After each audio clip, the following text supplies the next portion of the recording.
Have mercy on me, O God, in your goodness. In the greatness of your compassion, wipe out my offense. Thoroughly wash me from my guilt, and of my sin cleanse me. Be merciful, O Lord, for we have sinned. For I acknowledged my offense, and my sin is before me always. Against you only have I sinned, and done what is evil in your sight. Be merciful, O Lord, for we have sinned. Turn away your face from my sins, and blot out all my guilt. Free me from blood guilt, O God, my saving God. Then my tongue shall revel in your justice. Be merciful, O Lord, for we have sinned.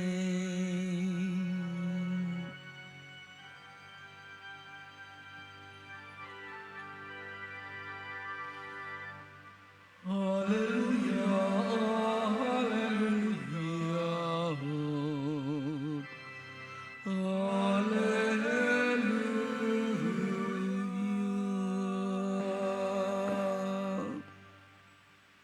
The Lord be with you. And with your spirit, A reading from the Holy Gospel according to Matthew.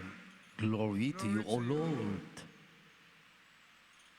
Jesus said to his disciples, "You have heard that it was said, 'You shall love your neighbor and hate your enemy.'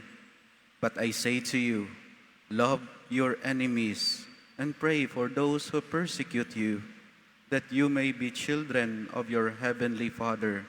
For he makes his sun rise on the bad and the good, and causes rain to fall on the just and the unjust. For if you love those who love you, what recompense will you have? Do not the tax collectors do the same? And if you greet your brothers only, what is unusual about that? Do not the pagans do the same? So be perfect, just as your heavenly Father is perfect." The Gospel of the Lord. Praise to you, Lord Jesus Christ. Be perfect, just as your heavenly Father is perfect. Lisura ani, no? Be perfect, just as the heavenly Father is perfect. Maglisod man gani ta og perfect sa exam, no?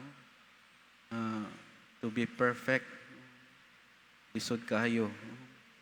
But you know, let us differentiate perfect, to be perfect, and perfectionist. No? I think there is a big difference between the two words, no? To be perfect and perfectionist. Because in the gospel, before the conclusion of the gospel, the Lord said, "Love your enemies and pray for those who persecute you, that you may be children of your heavenly Father." I think to be perfect is to accept imperfection. To accept imperfection and to do something about it. To strive to become better and better.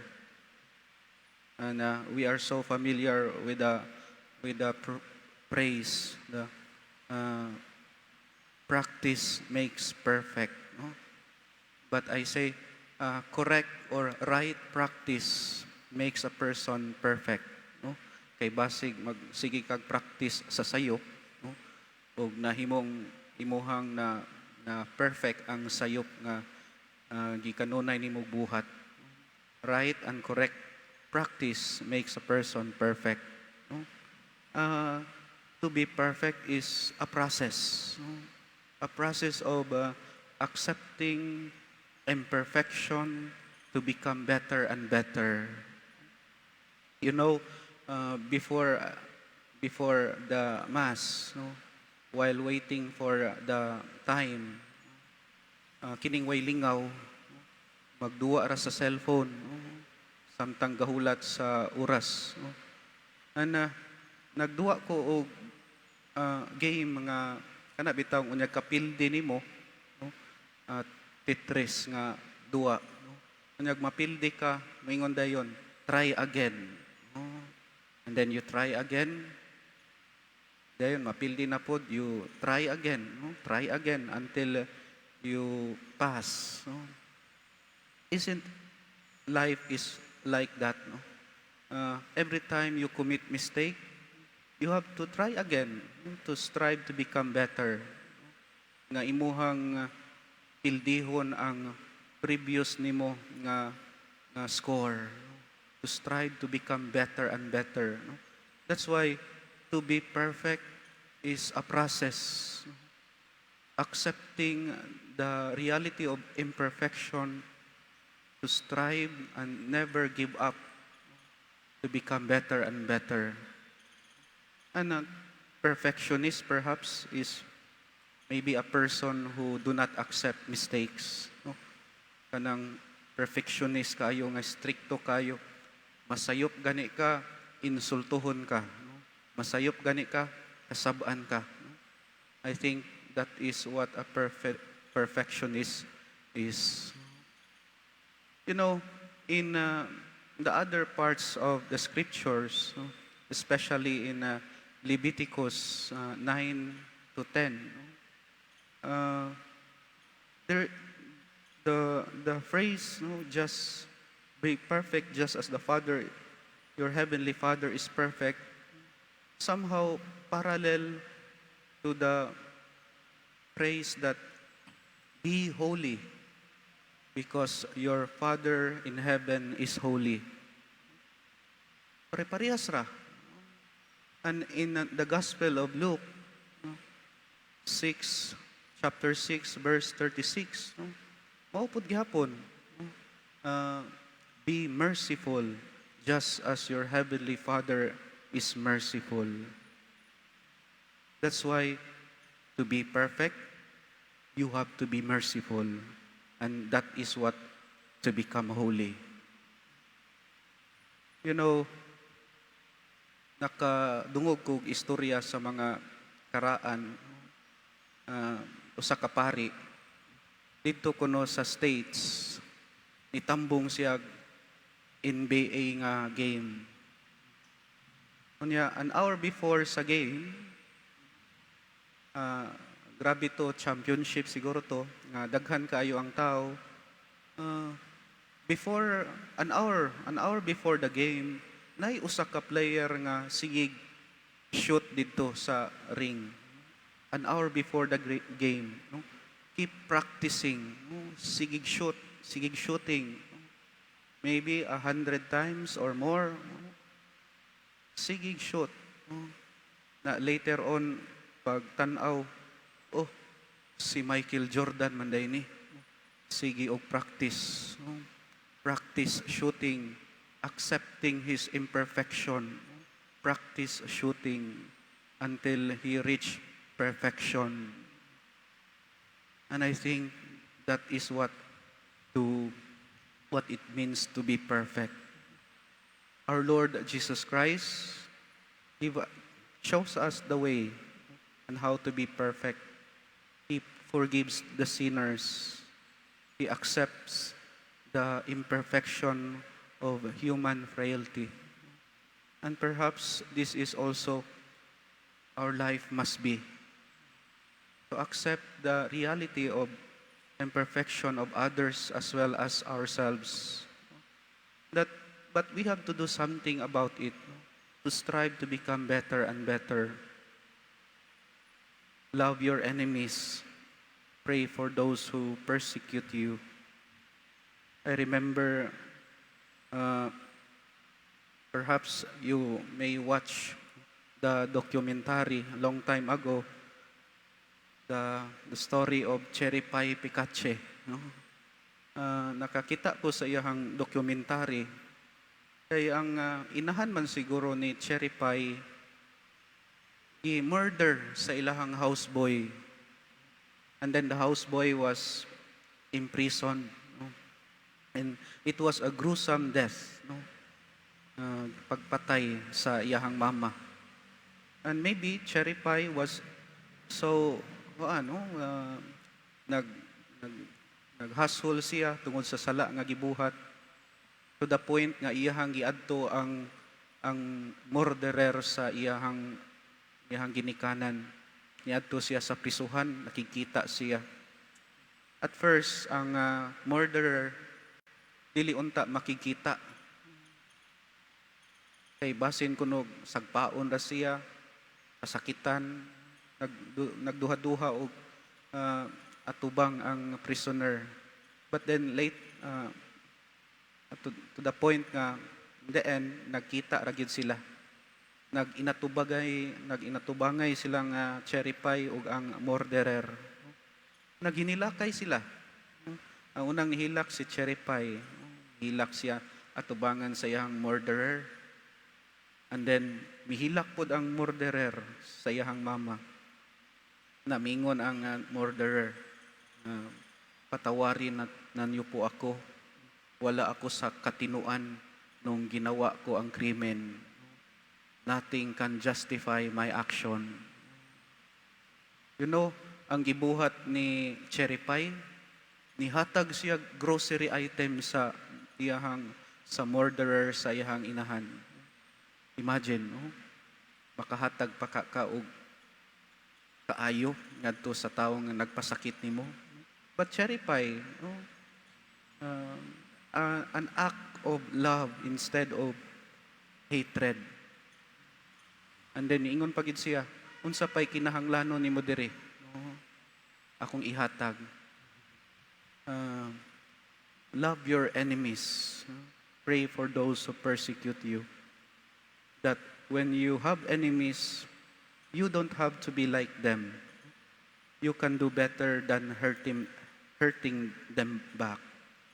If somebody hurt you or inflict and cause you pain, they insult you or they gossip you, you don't have to return insult. You don't have to insult them back. Otherwise, you become like them. You become what you hate. And perhaps the invitation is to be better than them, to bring the best in us, especially in the worst situations.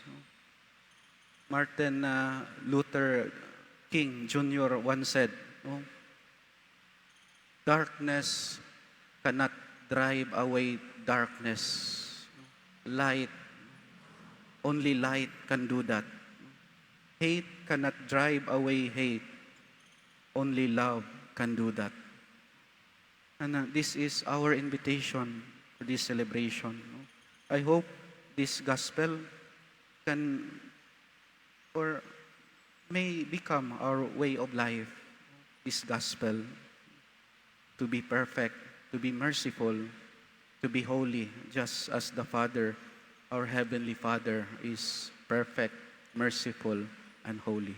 Amen.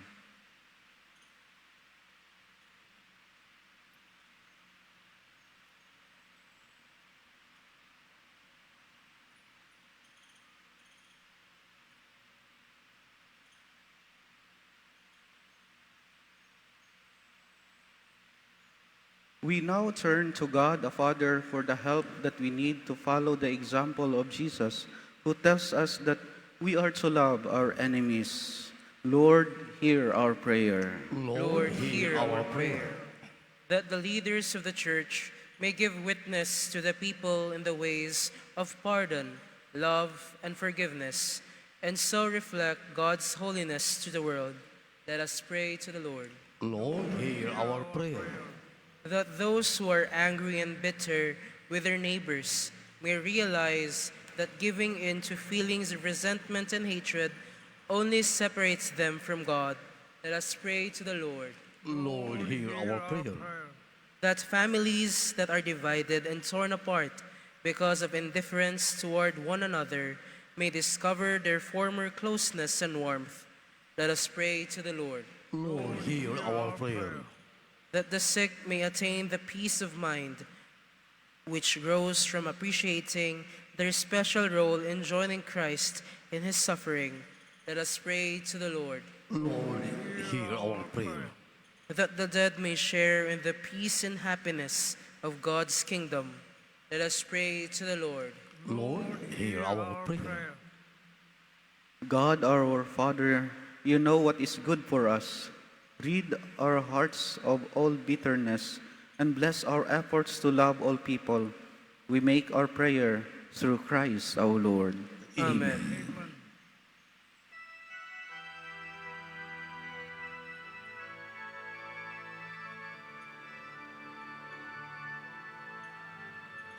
We offer eyes to the Lord up above. We offer our hopes, for it's Jesus we love. And now as we pray, may the Lord come and save, that we share in His glory one day.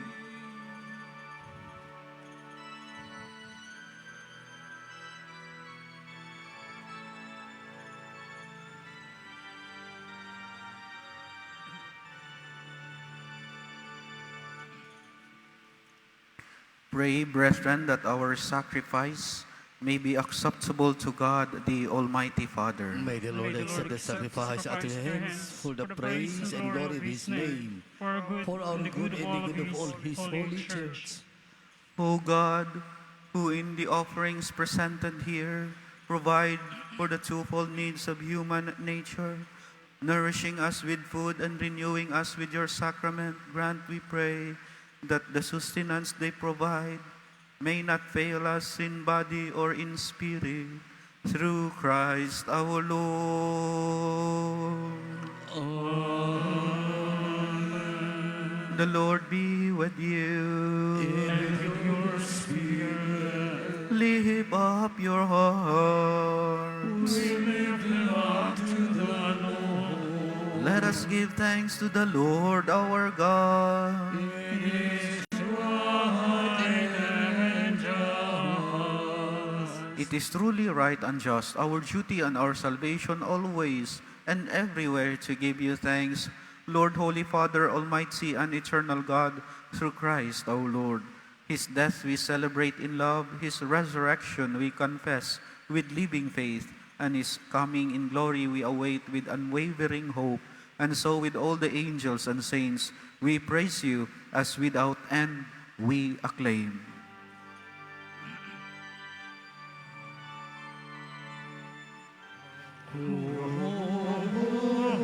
Holy, holy,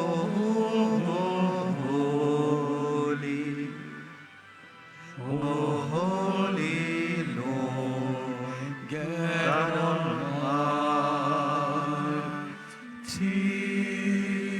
Almighty. Heaven and earth are full of your glory, Hosanna.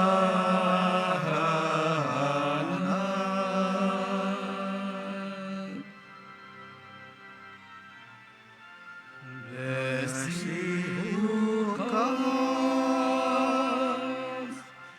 in the name of the Lord. Hosanna in the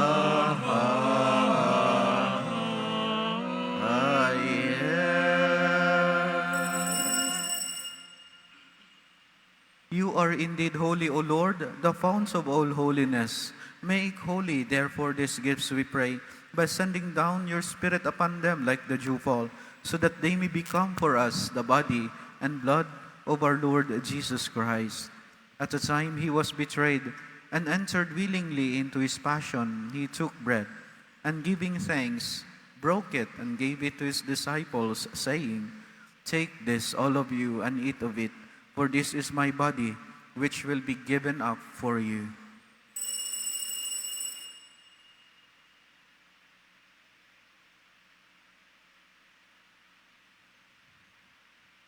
In a similar way, when supper was ended, he took the chalice, and once more giving thanks, he gave it to his disciples, saying, "Take this, all of you, and drink from it, for this is the chalice of my blood, the blood of the new and eternal covenant, which will be poured out for you and for many for the forgiveness of sins.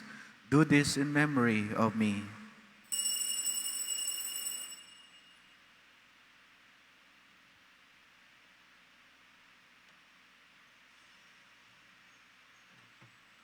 The mystery of faith.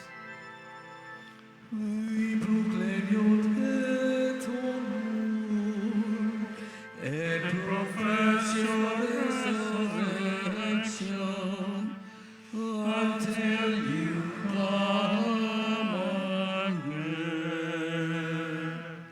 Therefore, as we celebrate the memorial of his death and resurrection, we offer you, Lord, the bread of life and the chalice of salvation, giving thanks that you have held us worthy to be in your presence and minister to you. Humbly we pray that, partaking of the body and blood of Christ, we may be gathered into one by the Holy Spirit. Remember, Lord, your church spread throughout the world, and bring her to the fullness of charity, together with Francis, our Pope, Jose, our Bishop, his assistants, bishops, and all the clergy. Remember also our brothers and sisters who have fallen asleep in the hope of the resurrection, and all who have died in your mercy. Welcome them into the light of your face. Have mercy on us all, we pray, that with the Blessed Virgin Mary, Mother of God, with Blessed Joseph, her most chaste spouse, with the blessed apostles and all the saints who have pleased you throughout the ages, we may merit to be co-heirs to eternal life, and may praise and glorify you through your Son, Jesus Christ. To him, with him, and in him, O God, Almighty Father, in the unity of the Holy Spirit, all glory and honor is yours, forever and ever. Amen.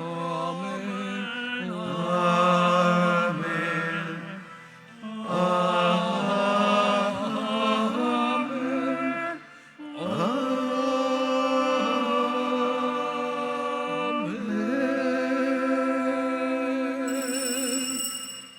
At the Savior's command and formed by divine teaching, we dare to say, Our Father, who art in heaven, hallowed be thy name. Thy kingdom come, thy will be done, on earth as it is in heaven. Give us this day our daily bread, and forgive us our trespasses, as we forgive those who trespass against us. And lead us not into temptation, but deliver us from evil. Deliver us, Lord, we pray, from every evil. Graciously grant peace in our days, that by the help of your mercy, we may be always free from sin and safe from all distress, as we await the blessed hope and the coming of our Savior, Jesus Christ. For the kingdom, the power, and the glory are yours, now and forever. Lord Jesus Christ, who said to your apostles, "Peace I leave you, my peace I give you," look not on our sins, but on the faith of your church, and graciously grant her peace and unity in accordance with your will, who live and reign forever and ever. Amen. The peace of the Lord be with you always. And with your spirit. Let us offer to one another the sign of peace. Peace be with you. peace. Lamb of God, you take away the sins of the world. Have mercy on us. Lamb of God, you take away the sins of the world. Have mercy on us. Lamb of God, you take away the sins of the world. Grant us peace.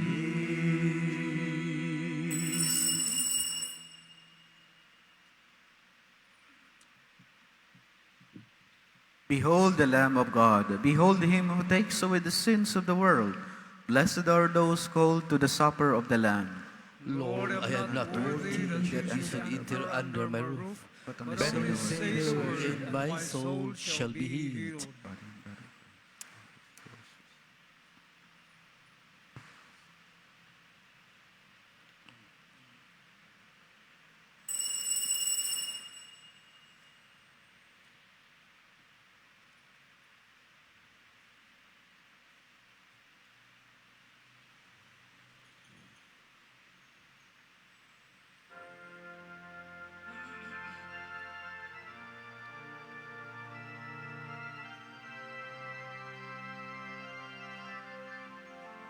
I want to sing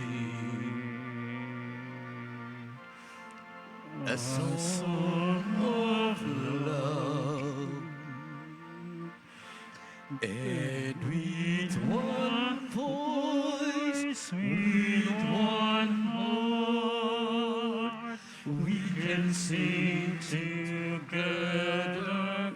Help us belong, Lord, make us strong, and make us be strong.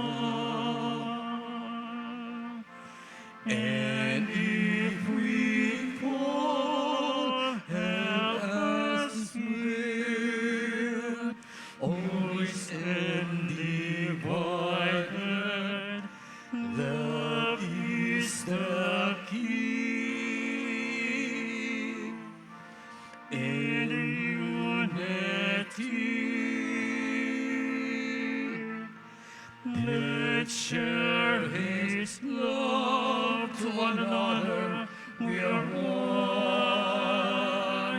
We are one. One bread, one body, one people. United we stand, divided we fall. If we put our trust in the Lord, there'll be melody, love and harmony in every heart.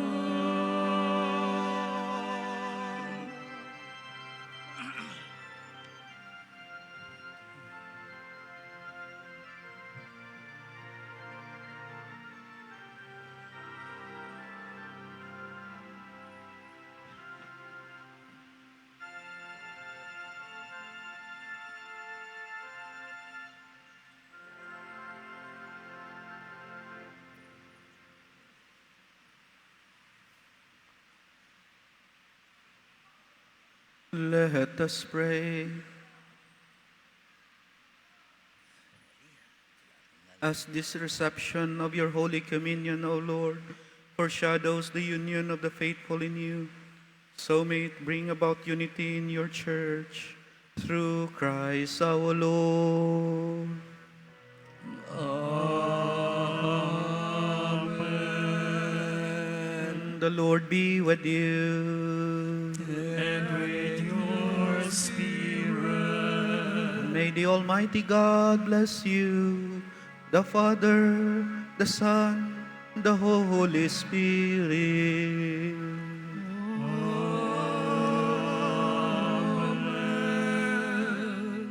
The Mass is ended. Let us go in peace. Thanks be to God.